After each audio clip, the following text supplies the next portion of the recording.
Yeah, I don't want to go to jail for anything. I'm much too, weak. And you're pretty.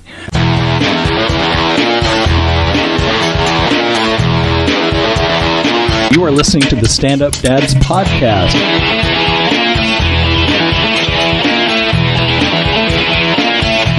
This is hecka boring. Yeah, it is. Let's try again. So, speaking of idiots, you're listening to Stand Up Dads. This is Rob. Mike is out this week celebrating his girlfriend's birthday. Happy birthday, Annie. I hope he doesn't think that you're too old for him now. And that guy laughing in the back, I was able to nab one of my favorite guest hosts, Big Nick Johnson from the Gag on This podcast. What up? Thanks for coming out. Yep. You may have also noticed that for the past month or so, our shows have been preceded by an ad featuring two guys that sound like they came straight from NPR telling you about a podcast called Dad's Kitchen. I listened to it, I loved it, and I reached out to them. And I'm happy to say they agreed to come on Stand Up Dads to talk about their show and the benefits of cooking with your kids. Please welcome the executive chefs from Dad's Kitchen Podcast. Fuck me. Hang on. Rob is a stammering This couldn't idiot. be going any better. I know. See, I do this to make you feel more comfortable. Please welcome this could take an hour. Please welcome the executive chefs from the Dad's Kitchen podcast, Phil Kenite and Chris Douglas. Woo! I have never been described as someone from NPR, but I have also never been more flattered. Oh, sweet. That's like the greatest compliment I could receive. Yeah, no, but people do say that you're an executive chef all the time, Phil. Yeah, and we're not chefs. That's the thing. I didn't know that it was like a taboo subject, but if you're just a home cook and you call yourself a chef, right? Oh, yeah, no. Yeah, like real chefs do not take kindly to that. That is a thing, Phil. Yeah. It's like Dr. Phil calling himself a doctor. Exactly. And we're not chefs. We're just a couple of dads that like to Google things before we record. Totally. And that just so happens to be how to cook. Yeah. Yeah. Well, but Chris does sound a lot like Mike Birbiglia. Oh, I'm okay with that. I think I'll take that. No, I don't think it's a bad thing. Yeah. And Phil sounds like Roman Mars. I don't know if you've heard him.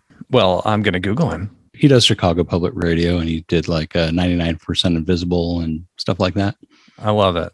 Anyway. Yeah, Chicago Public Radio has some really great content. Isn't that where what is her This name? American Life? Yeah, Sarah Koenig. Didn't Sarah Koenig come from? I think so. Yeah. Yeah. I mean, she did start on This American Life. So Wow, yes. we're sounding like NPR now. I'm Ira Glass. Stay with us. No, that I don't think I'd take as a good. I mean, he's an amazing dude, but I don't think I'd want to be told I sound like him. It'd be more like Ira Glass. Stay with us. Yeah. No. You're like, I'm sorry. What? All right. Before we go down that rabbit hole, tell me about your podcast. Go ahead, Chris. So we have, Phil and I are two dads. We have kids, we have families. And honestly, I think it actually started several years ago when I was out visiting Phil, and my wife and I were there, and I noticed how engaged Phil was in the kitchen. And I kind of loved it. And, I did not grow up in a family. Like really, my mom she was the only one cooking, and food was a little utilitarian. It was just kind of something that we got through. And I really wanted to dive into it a little bit more and get better at cooking. Mm-hmm. So I was like, hey, Phil, and honestly, if we kind of go back, it started in 2020, and we had COVID and all of that going on. So we had a lot of time on our hands, and B, a lot of distance. And Phil lives on the other side of the country from me. And so it was kind of twofold. It was one, getting to hang out with one of my best friends, but then also trying to figure out how to help out around the house and be a little bit more engaged, because honestly, I had no clue what I was doing. And that's kind of where this idea of this podcast came from. Let's just dive in and try and get a little bit better at cooking while we spend more time with our families and try and be a little bit more engaged in the home. Anything to add to that, Phil? Yeah, it's really interesting. Chris called me up one day and he said, "Hey, who does the majority of the cooking in your home?" And this was like a Monday morning. I'm on my way to my office, and I just thought it was such a bizarre thing to ask. First of all, for Chris to be calling in the morning is pretty unusual. So I was like, I think we split our time. I don't know. I've never really thought much about it. And then he said, "Oh, well, I have." and I think we should start a podcast called Dad's Kitchen. And I was like, oh, wow. We had talked about the possibility of doing a podcast for quite some time. We actually had like 3 or 4 different iterations of one, and we cut some tracks on it. And we had these different ideas. Originally, we were going to do a podcast where we just reviewed indie films and kind of took off, but we never actually published anything. And then we kind of forgot about it. And then I got that call from Chris, and I was like, this is it. This is our podcast. And I don't recall ever feeling comfortable in the kitchen. I didn't know any of the theory behind it, but I just love Phil, I thought you were a stud. Well, that's kind of you, Chris. It's so kind, but truthfully, I'm a shoot from the hips kind of guy, and I would look up a recipe while I was at the grocery store. What should I cook tonight? I'm like walking down the produce section and I don't even know what I'm making. And then I would get home and I wouldn't even read through the recipe until I actually start making it. And then I realize, this needs to be marinating for like 24 hours. And so I've done that. And meanwhile, Chris, who made it sound like in his introduction that he didn't know anything about cooking, but truthfully, he's the theory behind it all. So when we started this podcast, he would teach me things like, what is a bechamel sauce and how do you make a mornay and all these like French mother sauces, which is like the foundation to so much great food. And I would just follow a recipe. And then, man, we're over 100 episodes into it now. And we've been podcasting for over a year. And shoot, like, seriously, I think I'm a pretty good cook now. Because of the podcast? I'd put myself up against a lot of great chefs. Yeah, Phil, I'm still terrible. I'm glad one of us is a step ahead of where we were when we started. What else, Chris? What else? Well, so I like the fact that you can pick and choose. It's not like if you miss episode 3, you can't listen to episode 4 or something like that. You can also pick, most of your episodes go like about 20 minutes. And then you have the quick tip ones that are usually like less than 5. Yeah. So we've got 2 episodes each week. Every Tuesday is our quick tip. Those are anywhere from 3 to 5, as you said. And then our full length episodes release on Thursday. And they're just a little more in depth, a little more banter forward. Like your podcast, we love to banter. And man, when we first started, we would have like an hour and a half of record time, and that would get trimmed down to like 30 minutes. Yeah.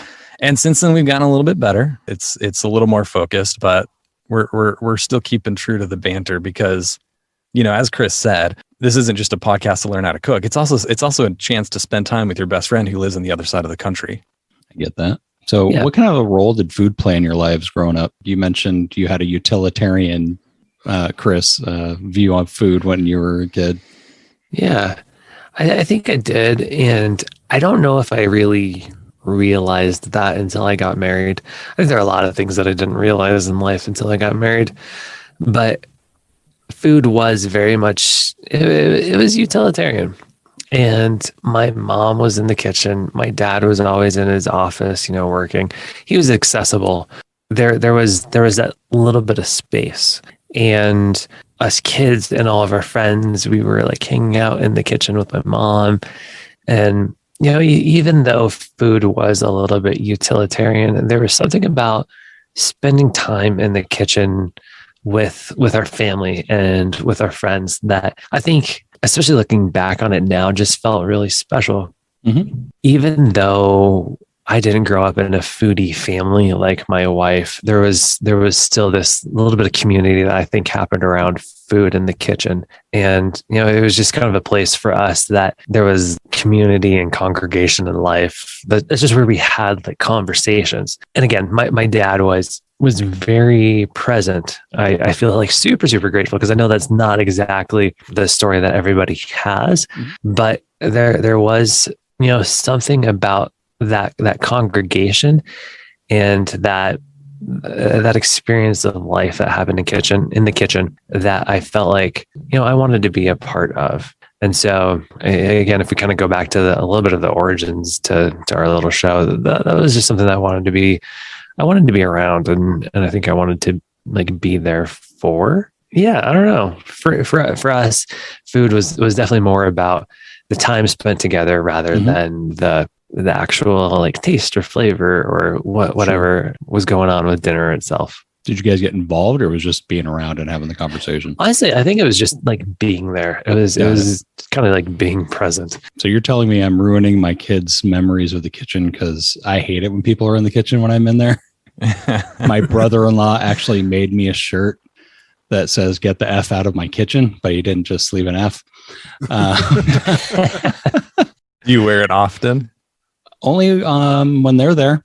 I love my in-laws. I actually, lucked out with them, but they love to hover in the kitchen, and I don't have a huge kitchen. And it's like, if you want to help, just leave me alone. Because I don't know. I'm kind of, I don't know. Well, I'll talk about it later, but I'm a very, let's get this done kind of, and I'm kind of a perfectionist. So it's like, I'm no fun to be around when I'm in the kitchen. I enjoy doing it.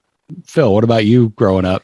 Yeah, and I think your experience is a valid one, Rob. I think cooking for us, it's not the end all. It's just a means to accomplish spending time with your kids, And so even if the kids aren't actually physically helping out, because my kids are young, that's not the easiest thing. You try to get them to measure out a cup of flour, and you're gonna have a cup of flour on the ground. Yeah, and I've got these hardwood floors that flour gravitates to the middle of those planks, and then it just doesn't come out. And so, but I guess that's how your kitchen builds character. I heard this quote once that said, "Vacuum lines are lonely," and I was just like, "Wow, yeah, that's beautiful." I mean, if we're trying to aim for perfection and have this finished product that is flawless, I mean, there's a time and a place for that, but it's certainly not every day. And so I think my upbringing and all of it is that my parents divorced when I was very young, and my stepmom was the breadwinner in our home. And, my dad worked as well, but he didn't quite work the late hours like my stepmom did. And so he would do a lot of cooking, and I just like to observe, and I, wanted to try things here and there. And as dads go, a lot of that was just barbecue, and that was fine. And, sure. But I just kind of enjoyed being around it. And I've always loved food, it's just, I mean, who doesn't love food? It's just like so beautiful and so cheesy to say out loud as I'm saying it, but yeah, food, right? Yep, I get it. And I've always said, don't trust a fat guy that can't cook. There you go. Yeah. It's like a guy that goes bankrupt and manages your finances. Yeah. Exactly. Yeah. I'm actually working on my dad gut. I feel like I'm doing pretty good. COVID helped. And we just had a baby a few months ago, so that's helped as well. Poor bastard. There's this Netflix series, and if you've listened to our show, if you're a fan of Dad's Kitchen, you'll hear it on every other episode. Chris and I often talk about this American chef by the name of Samin Nosrat. And Samin has this cookbook called Salt, Fat, Acid, Heat, and she's got a Netflix series to go along with it. And if you watch the Netflix series, it's so much about the origins of the food and how they come in together. And at the end, they all sit down and they have the meal together. But before that, they're preparing the food. And I almost feel like this imagery of preparing the food together with your friends and your family is one of the main themes of that show. Totally. And I can relate to that because it's just having the conversations and the memories built around baking together, or, why not making macaroni and cheese together? Sure. It's not just like send the kids away, go do your thing, go check out your iPad while I prepare dinner so I can have peace and quiet. It's like we're and it's not always easy. Listen, like it's not the easiest thing in the world to say, I want you present while I do this. But I think it's just like this matter of, challenging ourselves every day, and food just happens to be the medium that I think Chris and I are trying to aim for with that. Got it. Nick, do you have any memories with food growing up? I mean, my dad was very much a repetitive guy. I think every Tuesday was Joe's special, which, if no one's familiar with it, it's spinach, sausage, and egg all mixed together. Then Wednesday was usually bratwurst with sauerkraut. Thursday was probably bobo lee. Friday was probably tacos. And it just sort of was this cycle of repeat, at least for my dad. And I think, that sounds amazing. It gets boring after a while. But I mean, when you're 9, it's not like you have a choice in the matter. But he also, I mean, I give credit to my dad because he worked And then when he came home, he always did, he had the dishes. So he did the dishes. Then he cooked as well at the same time. So he did a lot of stuff like that.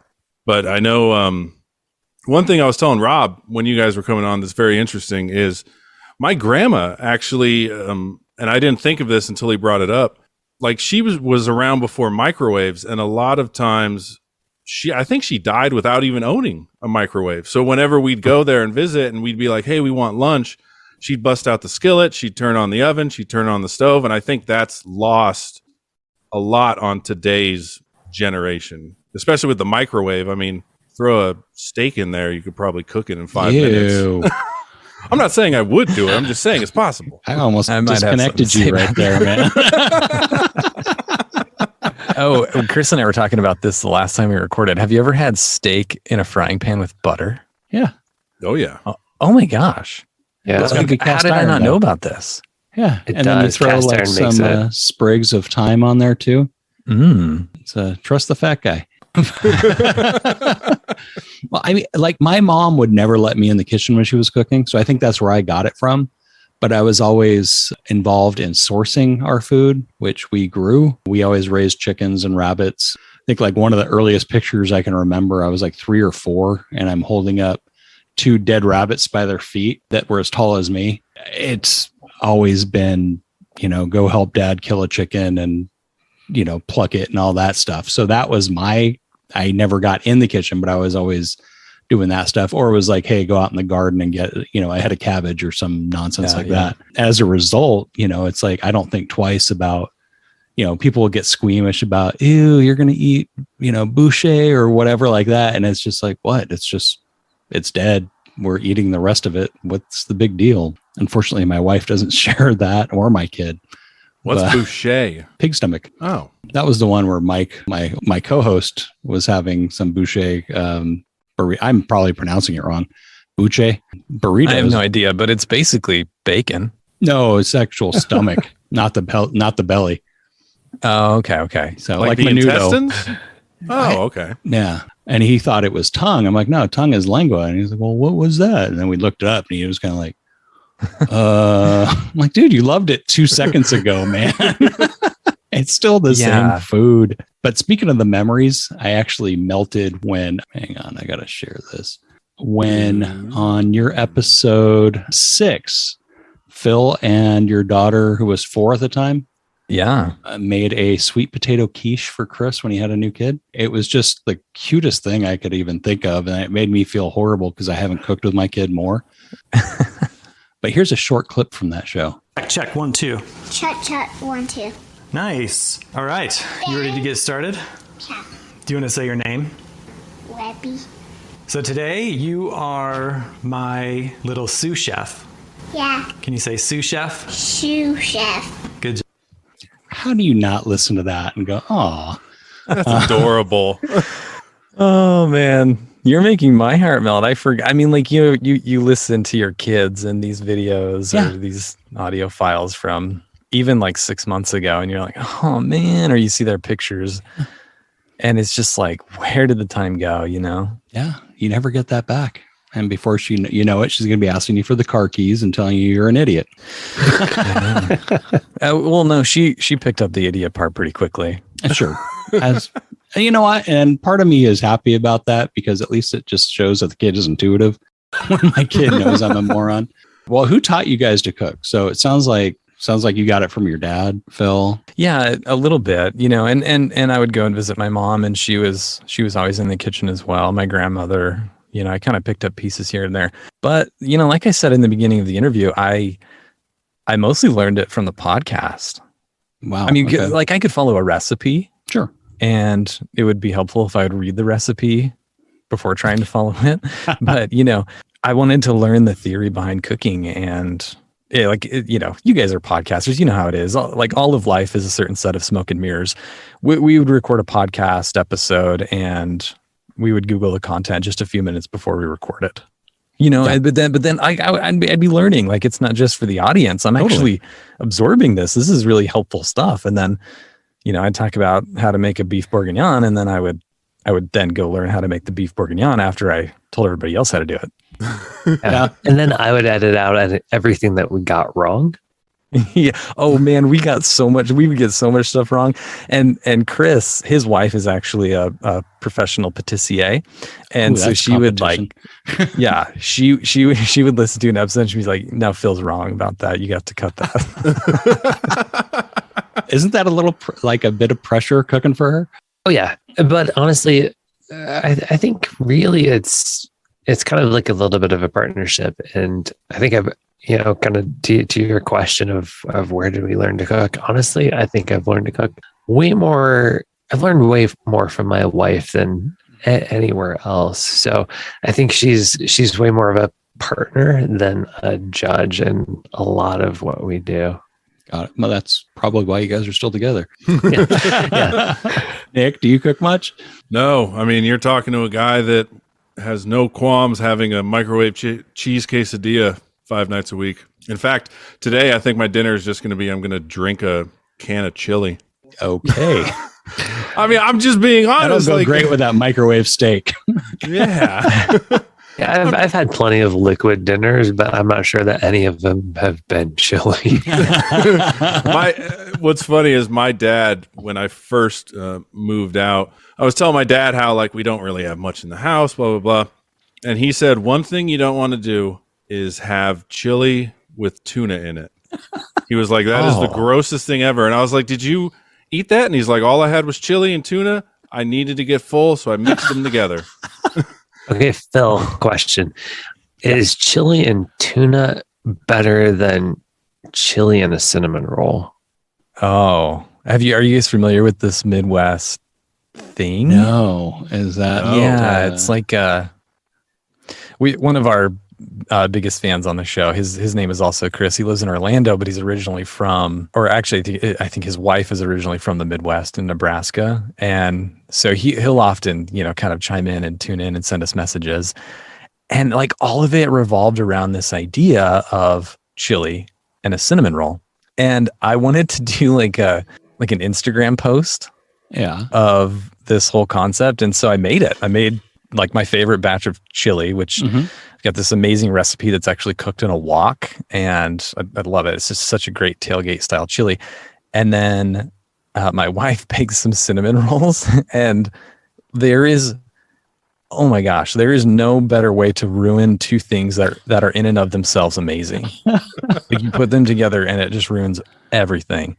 Because Phil, this is like a chili with a cinnamon roll that you would like dip in it, more or less, right? Yeah, I think these the aren't whole two separate concept things. comes It's from together. Like you can have cornbread that has a lot of honey baked into it. Sure. And so you kind of get the sweet and the savory, right?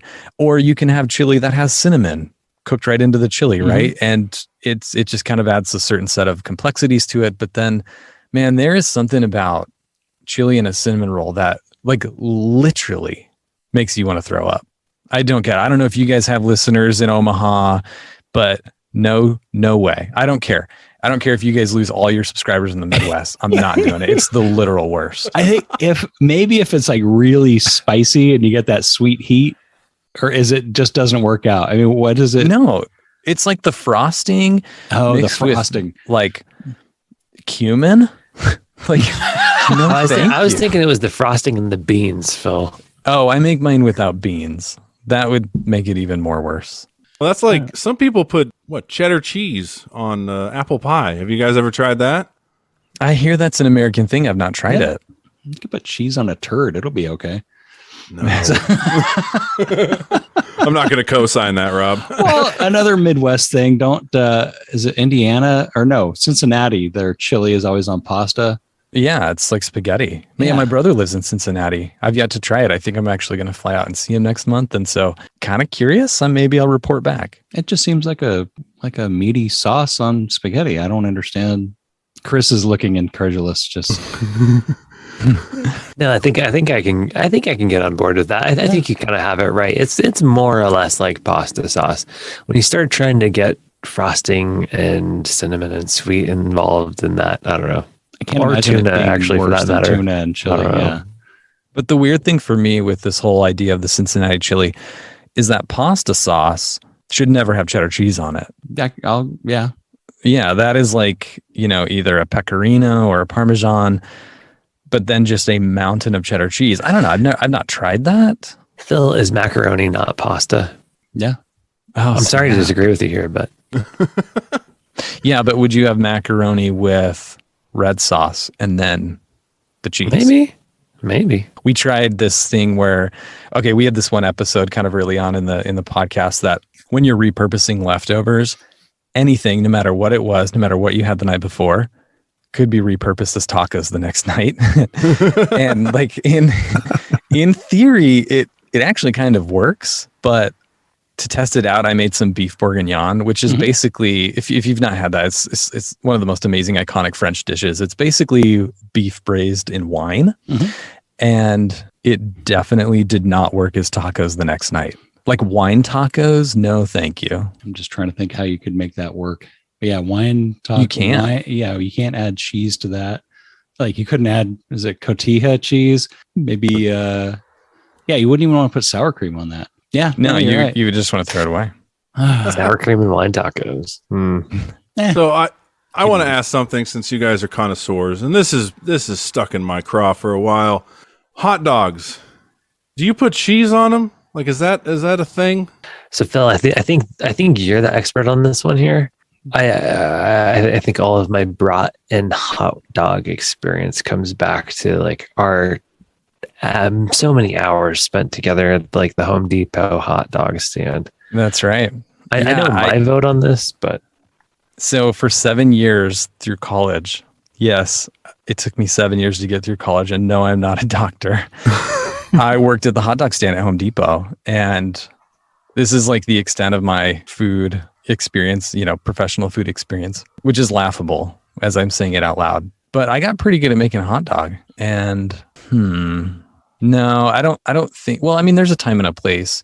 What I'm a big fan of is a you can do a taco bar. I like to do a hot dog bar. So then just get a lot of really unique ingredients. I mean, you can do the classics like some white onion or some relish, obviously your mustard and your ketchup, but then get kind of creative with it and do avocado and pineapple and watermelon. And, Rob, you mentioned cotija cheese. Sure, why not? If you have it in the refrigerator, just throw it out there, and balsamic vinegar and like whatever you can come up with. Kind of like what Fuddruckers used to do with burgers years ago. Oh, 100%. Yeah, 100%. Makes sense. Yeah, I don't think I see a problem with cheese being on there. It wouldn't be my default. I wouldn't put cheese on a hot dog. Now, is a hot dog a sandwich? I would do chili and cheese. Have you listened to that podcast? No, haven't. Yeah, there's a podcast. Did you guys do one on that? Hot dog as a sandwich. Oh, really? No, it's a whole new show. Yeah, it's a big time show. It's like, I think if you Google or if you look in Apple Podcasts and you look at the top trending podcasts under food, that's usually like in the top 5. It's a wild show. It's hard to listen to because there's podcast and I was behind those guys. That's why we're always pissed all the time. Is it a sandwich? I don't know. What do you think, Chris? I think it's as much of a sandwich as a taco is. All right. Yeah, that's my answer. What about your answer to cheese? Because I know you deferred to Phil there. Yeah, he has a softball. Oh, hey, buddy. Yeah. I think I'm gonna lean towards the no side of this one. Maybe because I don't like hot dogs in general. I feel like that's becoming a little bit of a thing of just the things that I don't like. But I would lean towards a brat, and I think brats need like sauerkraut and maybe some grilled onions there. Personal preference, though. Makes sense. Well, going back to the Who Taught You to Cook, I've got a clip here from Joe Coy talking about how his Filipino mom taught him how to cook rice. Here goes. That's all we ate was rice. That's the key to an Asian household. Rice. That shit is always cooking. There's always a pot of rice cooking. The rice cooker's always on. You can get locked in an Asian person's house and all the lights are up. You can find the kitchen. Just look for that little square red light. Oh, there's the fucking rice right there.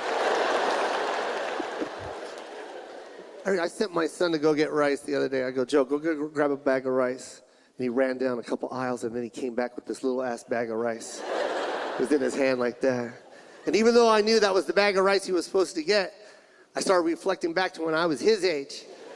The bag of rice I had to get was the size of this fucking stool. That shit was twice my body weight. I had to drag that shit back to my mom. It's a big nylon bag with Chinese writing on the front. It said 50 pounds at the bottom of it. My mom would sit that in the back of the kitchen next to the trash can. Top just ripped open. Inside that bag was a coffee mug with a broken handle. She called that a measuring cup. Yeah, I think I find this a lot funnier than you guys do because I went to school with like 80% Filipinos.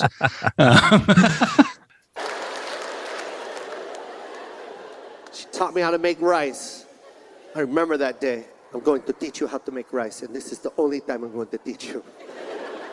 Okay, how do I do it? You take a couple scoops of rice, Joseph, put it in the pot. Put water in the pot, squish it around. Clean the rice like that. If the water's cloudy, the rice is dirty, pour that water out. Put more water in there, squish it around. Squish it around. If the water is still cloudy, the rice is dirty, pour that water out. Continue the process, Joseph, until the water is clear. When the water is clear, add water. It's ready to cook. Well, then how much water do I add? Just fill it to this line right here, Joseph.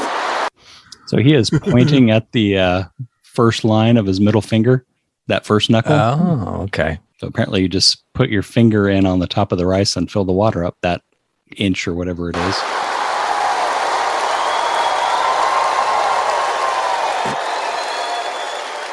This is how you cook perfect rice.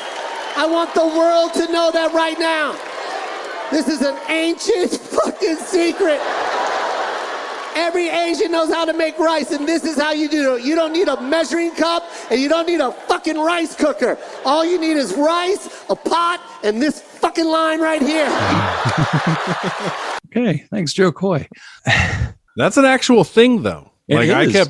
I kept messing up cooking rice, and my wife worked with some Hmongs, and they were like, "How can you not make rice? You just fill it up to the first knuckle, like with water. Like what is he doing wrong? I mean, it's difficult to cook." I think you guys. That's what we've been doing wrong all of this time. I can't tell you how many times we've tried to cook rice in a pot, and it's just like black on the bottom when we're done. We've been talking about getting a rice steamer for so long. We haven't gotten one yet, but Never had a problem cooking rice. Oh, I love the rice cookers because you can just press it down and it tells you what to do. You just press it down, it pops up when it's done. I love that. So I feel like his mom is really onto something, but maybe not necessarily because we need to learn the proper technique to steam rice. I think, and this is just my personal preference, but one thing that I've learned is you don't always have to steam your rice to cook rice. Like you could, in theory, just boil your rice just the way you boil pasta or the way you boil beans. Quinoa. And then just, take some of the little, they're not kernels. What are they? Grains. Grains. Thank you. Super educated over here. 7 years to get an associate's degree. Okay. I went for 10 years. I don't have anything. So you got me beat. Just pull out the rice grain. And if it, put it in your mouth. If it seems like it's done, then drain it. No, that's the problem. Drain it. Ew. What are you supposed to do with it then? You cook it for whatever it says, like 15 minutes with a lid on. No. You don't touch it. No. You boil it until it's soft and then you pull it from the water. Exactly the same way you do pasta. That's what you're proposing, or that's how Yes. you cook rice? Oh, I see what you're saying. It totally works. Yeah. You don't I have could to imagine steam that, it yeah. until all the water is gone. Sure. You just have to boil it until it's soft. Okay. Like we're arguing about cooking rice now. It's like I said, like 80% of my school population growing up was Filipino. So I think they might be screaming sacrilege on this. Made for a crappy football team because their tallest guy was like 5'6". Scrappy though. Yeah, they were. And they could dance. But go Moreau Mariners. When did you guys actually start cooking like on a regular basis when you realized this is what I do now? when we started the podcast. Really? Oh, for me, yeah. But again, I think for me, the inspiration was watching Phil cook in his kitchen. And so, I mean, Phil, and I know you had been doing it for absolutely forever before, we started. I mean, not really. I think when I was dating my now wife, and this was 13, 14, 15 years ago, I'd want to impress her, so I'd make like hamburger helper, or whatever I thought was cool. And Chris really is not giving himself enough credit, because shortly after my wife and I got married, Chris was still single and he invited us over for dinner. We were both living in Colorado Springs at the time. This is before I moved out to the East Coast. And Chris made pasta carbonara, which actually isn't the easiest thing to make because it involves like raw egg, and you have to time it right so that you don't scramble the egg. And it was delicious. I was like, oh my God, Chris is a really good chef. So maybe that's because I wanted to impress you. See, all of life is a certain set of smoke and mirrors. We're just trying to impress each other. And now here, Chris and I are trying to impress you fine folks. It's funny you bring it up, because I didn't start cooking till I was living on my own. I was probably like 20, and I realized that being able to cook went a long way in impressing women that came over. Yeah, it's the best way. What was that movie? Was it How to Lose a Guy in 10 Days with Matthew McConaughey, and he's trying to impress his lady friend, Jessica. What was her name?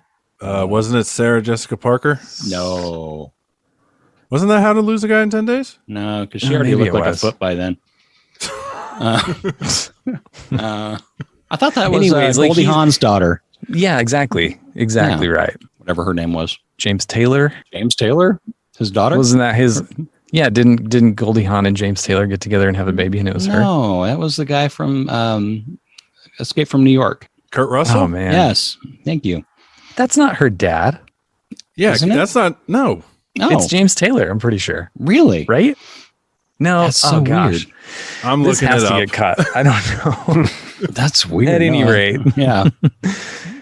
He So he makes was her a trying to meal, improve and I just thought that was like super sexy. Like, whoa, it's that easy. You just have to cook dinner for a journalist, and then she'll burn you in an article. Well, it's funny because it pisses my wife off to tell this. And I told her I was going to tell this. But so my wife and I dated for a few months when I was 21. And we went out for a few months. We broke up, and then we got back together like 13 years later.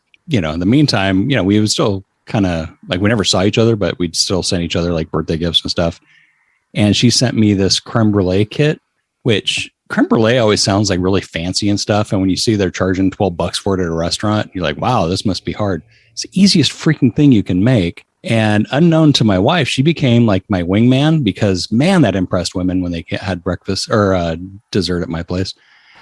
So she gets really pissed off about all that. Then she got mad because she's like, you haven't made me creme brulee in a long time. And then, yeah. So if you make something, make it for everybody.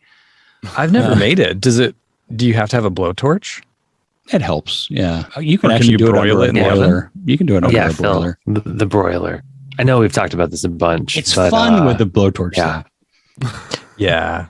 It's so much more fun. So Chris is like a big time purist. He doesn't even own a toaster because the broiler I don't have a is the toaster. toaster. Is amazing. Am I first the of only? all. Nick, do you have a toaster? Please Yeah. say you do. Okay. Yeah. Okay. Yeah. All right. I mean, it's convenience. You get with the now, guys. See, I've got a nice little double oven that the top part is you can actually toast on there. It'll broil and do the bottom. So it's like, yeah, why have another thing on my counter when I can just throw it in there? Yeah. And Sure. put big pieces in there too. Yeah. Garlic bread and all that. I have a toaster oven, so I have the best of both worlds. So you got all three. It's pretty much the same thing. Yeah. Yeah. Any big surprises from you guys doing this podcast? I think that I actually learned something. Or even got like kind of okay or comfortable in the kitchen. I think for me, honestly, like diving into it, I had all these mental roadblocks. Kind of where do I start? How do I pick a recipe? How do I find ingredients? And it all, I don't know, it kind of seemed like this black magic a little bit. There was something weird going on that only like my wife and my mom got. And I think it was like breaking down those mental roadblocks. And I've kind of gotten to the place where, I'm not, I wouldn't say that I'm good in the kitchen, but I can I can make something now. And it was just the process of like really going through the steps and realizing that it can be broken down into some easily grasped steps. You know, we can find a recipe, we can go to the store and get something. And then I think as far as the actual like cooking of something, just that the idea that, you know, if I maybe don't have that technique perfect, I'm not going to absolutely ruin whatever that I'm making. Sure. And I would absolutely have to say that for me, that was kind of like the biggest surprise, that like I can actually do this and it's going to turn out pretty edible. Like we don't have to order pizza every time I attempt to cook. Yeah, So- but there's also nothing wrong with that, you know? Sure. Like, I mean, listen, if you screw up on a meal, just order pizza, because cooking is just a means to an end anyways. You know, like the whole idea, the whole concept of our podcast, Dad's Kitchen, is to really spend more time with your kids. And if it means just ordering a pizza because you totally burned the meatloaf or whatever it is you're cooking, then make a game out of it, you know? Order the pizza and just have as much fun as you can. Fair enough. I think one thing that surprised me was how incredibly basic some of the building blocks were. So I mentioned bechamel earlier. Bechamel is one of the 5 French mother sauces. So much of French cooking comes from these 5 sauces, and then bechamel would be kind of the first one. So if you're unfamiliar with bechamel, it's basically 3 ingredients. It's flour, butter, and milk. And I live in the South. I live in South Carolina, in Charleston, right on the coast. And mac and cheese is a really big deal here in the Southeast. I mean, it's like on every meal, right? Or every entree is going to have mac and cheese on the side. And I've always loved it. I didn't always necessarily know why I loved it. It just tasted really good. And then I would try to make it, and I would read this recipe that said make a bechamel. And I'm like, I don't know what that is. Next recipe, you know, scrolling, try to find one that makes sense. And then Chris and I are doing this podcast, and we did an entire episode on bechamel, which, by the way, great content. Horrible audio on my end, because this is one of those examples where I had my mic turned the wrong direction. So great episode. I encourage you to listen to it. This is my grain of salt. Just brace yourself. Chris is going to sound amazing. I'm going to sound like an idiot, but that's okay, because I didn't just learn how to cook on this show. I also learned how to podcast. And so anyways, the bechamel is like the building block to making a really good mac and cheese. So you melt your butter and you mix it with your flour to make a roux, and then you add milk and you just kind of whisk it together. And the result is this really beautiful white creamy sauce that is 100% entirely flavorless until you start adding salt, or you add pepper, or you add paprika, or you add cheese, or you add an egg, or you just, you know, and then you can make a mornay out of that. And the next thing you know, you've got this macaroni and cheese that is served on a side dish at a steakhouse that just charged you $80 for a meal. Yeah. And you're That's like, the one hell thing. yeah. When you start cooking for yourself, you realize, man, this is a ripoff. Like anything pasta. Yeah. Like, why are you charging me $22 for a plate of pasta when I can do this for like $3 to feed my family? 100%. Yeah. No. Have you guys had any big injuries in the kitchen? Phil, you can go first. Well, certainly, but I feel like, I mean, we have your injury on record, so. You do. It was pretty early on. I kind of forgot that, you know, the oven is hot and the things that are in the oven when they come out are hot. We were making a ratatouille, and Actually, hang on, Chris. I think I have this for you. oh, So here's the thing. When you pull something out of the oven at 450 degrees, it's hot. Not that good. And then I grabbed it. Once I set it down, took the oven pads off. You okay? Yeah, I'm fine. Wait a second. That was hot.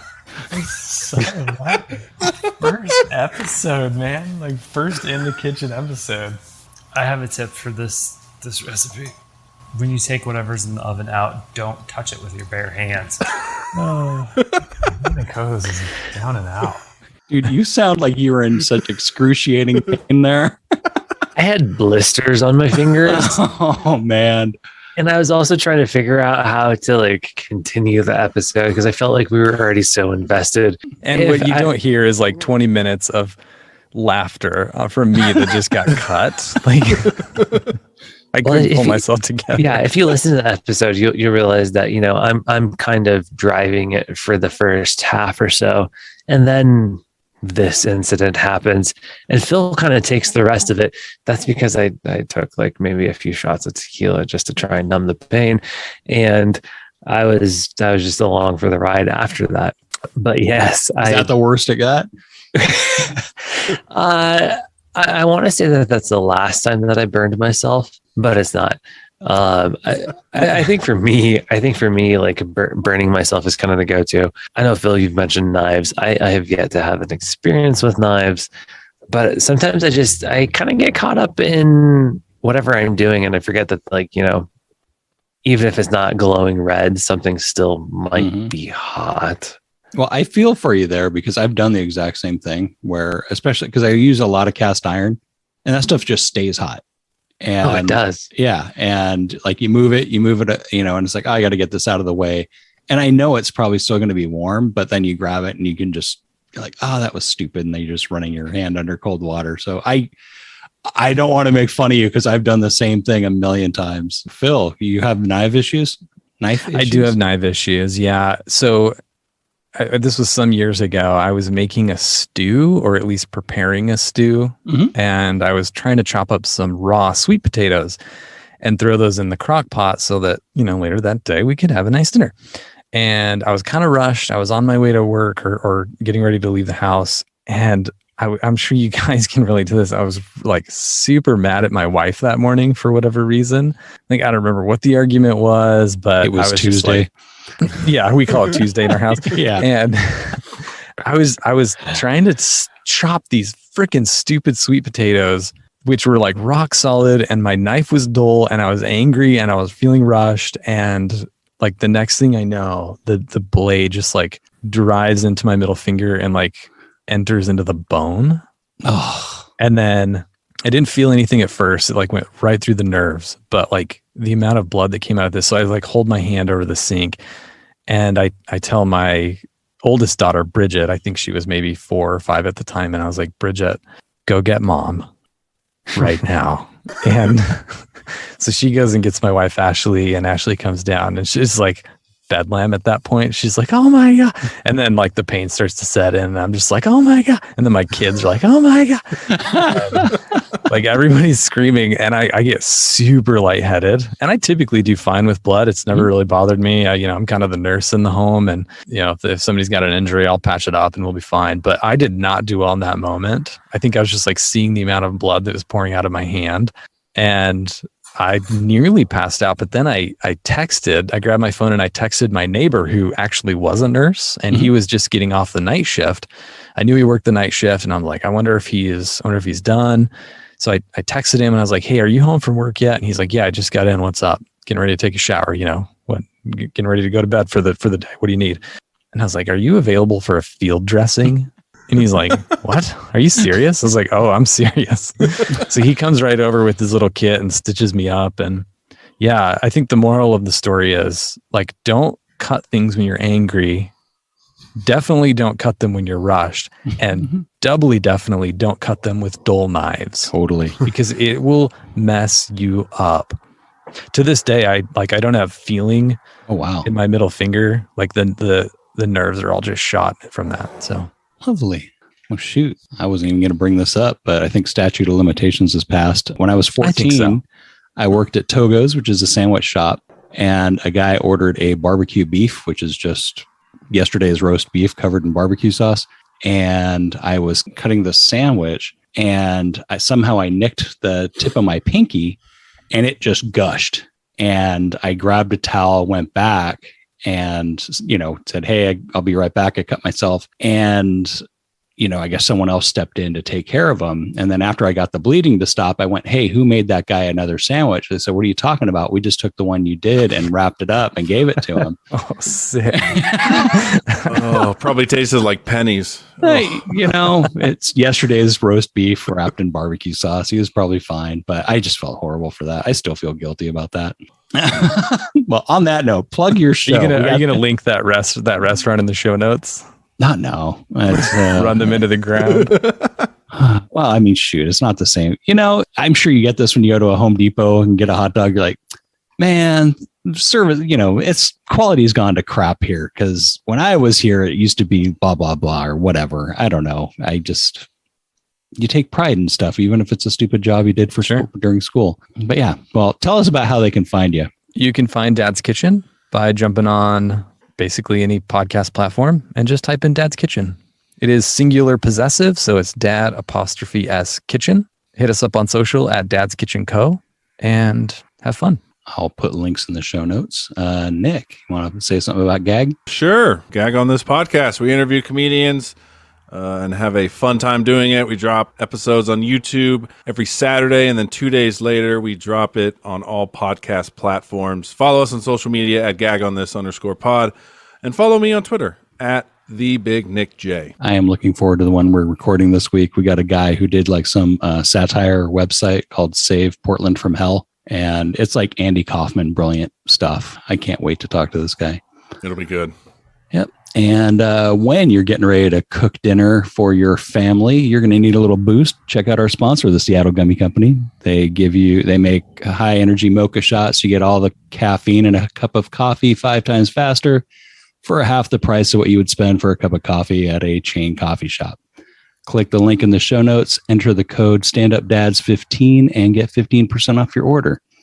Seattle Gummy Company, Stand Up Dad tested and approved. Get shit done. Now, I do most of the cooking in my house. My wife does a good job baking with the boy. Like they do cupcakes and all that stuff. So he learns with her and she is a lot more patient.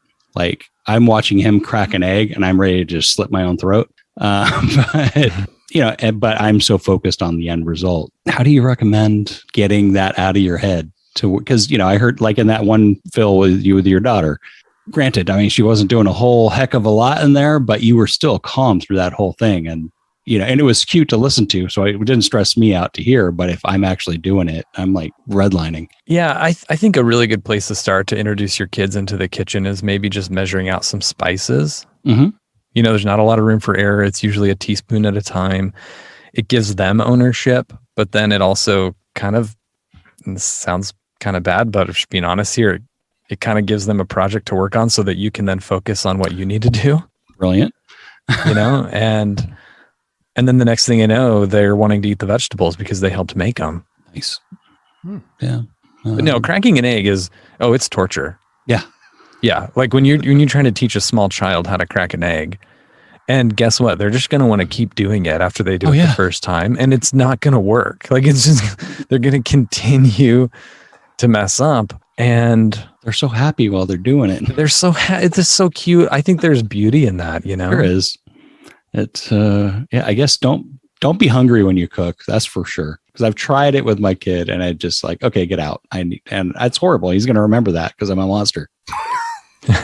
I did find an article called 10 Benefits of Cooking with Kids. I'll post a link in the show notes. Let's see. And there were things in here that surprised me, like increasing language development. And for older kids, you could, have them try to predict what's going to happen next or what the next ingredient would be. So there's kind of that process you were talking about. Like once you know the sauce, you can do all sorts of other stuff. There's the fine motor skills like cracking an egg, rolling dough, stuff like that. Big one is the math ability that gets increased because, like it or not, there's a whole lot of math, especially with baking. With the menus, you get the reading skills, they get scientific concepts, increases focus and attention because, if they're not paying attention, it's going to screw up. And then they learn really quick that if they didn't pay attention, they don't get to have that cookie or brownie that they were looking forward to. Teaches life skills. And I have my own addendum that it'll get you laid for when you're older. But yeah, I mean, it's stuff you need to know as an independent adult. And this is like the first step to making them not, I don't know. Have you seen Good Eats, the Alton Brown show? No. I haven't. Okay. Well, Chris is nodding. You've seen it? He's nodding. Yeah, I think we've seen an episode or two. Yeah. Well, he does an episode where like this guy who's like in his 30s, like his mom is still cooking him breakfast every day. So he like takes him into this boot camp and it's just like, God damn, how pathetic is that? If you can't fry an egg on your own. I don't want my kid to be that guy. And you brought up, it promotes healthy eating. It's like suddenly they're eating the vegetables they helped you cook because they were involved with it. Yeah. boost self-confidence because they feel good when they got something done. And then finally encourages family bonding. They're saying to make it a routine, like make Sunday night pizza night or something, or, where you make your own. And this one sounded weird, not weird, just interesting. Play your own version of Chopped with your family. So everyone like make a thing. I don't know how that would go. Yeah. Seems like you'd have to have a pretty good sized kitchen. You'd have to like bring in your neighbor to be the judge or something. Or you could just do the honor system, which there is no honor in family. I got a thing here about how Japanese parents teach their kids not to be picky eaters, but I think you guys kind of covered a lot of that. Usually at this point, I have a bad dad article, and Mike and I will put in the bad dad because it's someone that's failed so bad as a father that it makes us feel better about being failures. But I didn't want to bring it down. So I got a good dad, and I'll post the link to it. It was on Board Panda. Dad's honest review on his daughter's restaurant, and that's in quotes, goes viral. So you got this little girl who's probably like 2 years old, and she's got one of those little kitchens. And it looks like a nice one. I think they probably blew a few $100 on this thing, where it's got like a fridge. I mean, it's all play. A fridge, an oven, a stove, all that. And they even have a little table with like the whole condiment stuff. So this dad, he made a little on Instagram, a review of his daughter's kitchen. And here goes. So I tried to support another Black-owned business for lunch today. It's called Ava's Kitchen. Just opened in April. It's a very clean establishment, but let me tell you about this owner. First off, I asked why there are balloons on my chair, and it's not my birthday. And she talking about, mind your business. Those are mommies. I've been waiting on my order to get done for 45 minutes, and I'm the only customer here. She was making good progress at first. Then she stopped for 20 minutes to go watch Paw Patrol. Overall, the customer service could be better, but the cook is a cutie, so I'll give her another chance. Let's not give up on Black businesses so fast after one mistake. So this like blew up, and there's a bunch of, I highly recommend clicking this link because there's a bunch of cute pictures in with this kid. I think it's one of my biggest issues as a dad is I hate playing with my kid. So I think just remembering that, it just goes well. So I think that's the one thing you guys are doing right. I think it's every show you guys talk about at the intro about why you guys do it, or am I mistaken? Yeah, I think our bumper, has a thing or two about why we're doing what we're doing, and yeah, it's to your point. It's just about time. It doesn't matter what the end result is, or even if you made anything. It's if cooking's not your thing, then just get down and build magnet tiles with your son or your daughter, and or Legos or whatever. Take them to a movie, do a Friday night pizza night. I mean, do whatever it takes, but just be with your kids. They're the greatest things you have, and they're going to be with you forever. Yeah, Rob. So play with your kid. I take him fishing. Maybe if we catch something worth cooking, I'll have him cook that. Well, Chris and Phil, do you guys have anything else you wanted to add? I've said enough. Chris, you need to speak up. No, Phil, I think you definitely were onto something, that it is ultimately about the time that we spend with our families. And I think in addition to that, there is something to the appreciation that our kids like learn when they're around all of this as well. I just think about my oldest and how like picky he was, but as he saw, what we were doing in the kitchen and what we were making, he became a little bit more like interested and invested, and ultimately, honestly, it kind of like led to him opening up in general a little bit more as well. Mm-hmm. I think that, yes, Phil, you're right. Like ultimately it does come down to spending time with our families and just being a little bit more engaged. I don't know. Like I think there's this, I don't know, kind of like a Homer Simpson-esque spin on what dads are. There's a stereotype, and I think we can be a little bit better than that. And even beyond that, I think there's some additional benefits. We can talk about like, healthy eating and appreciation of food and knowing where our food comes from and all of these like nice ideas. But I think the benefits of just actually spending time with our kids should stand alone, like on their own merit too. You talk about the stereotype. Do you guys get annoyed when they expect you to barbecue on Father's Day? Oh, 100%. We've talked about having a barbecue series. We've done like cocktails and some like heady things like French mother sauces, but I don't know, maybe that's why we've been holding off on the barbecue for now. I think barbecue's great. Like there's some really amazing barbecue out there. I'm a big fan. I love to barbecue, Sure, but not on Father's Day. Yeah, if it's this trope, like the dad grills out and then he watches golf on a Sunday, and I don't know, sometimes I just want to bake a pie. Fair. Make a creme brulee. Yeah, there you go. There you go. Check out Dad's Kitchen. I really enjoy it. They come out twice a week. I will add links and everything to the show notes. Email us at thestandupdads@gmail.com. Subscribe, rate us, review us. It helps the show grow. If you want to hire someone to draw a picture of your cute little kid making something for you in their pretend kitchen, hire my co-host, Mike Gray. You can email him at pencil4hire@gmail.com, or check out his work on his site at pencilforhire.com. Again, Seattle Gummy Company. Click the link in the show notes, enter the code StandUpDads15, get 15% off. We have teamed up with Gag on This podcast to bring you merch at tpublic.com. Get our ugly faces on your stuff. We used to tell people to go to tpublic.com and search for Gag on This, but people were complaining, so don't do that. Just click our link.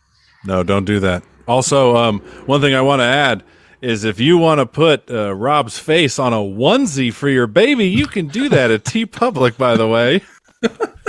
Yeah. If you want if you want to pay for therapy in 12 years. Can I get a onesie in adult size with Rob's face? That'd be scary.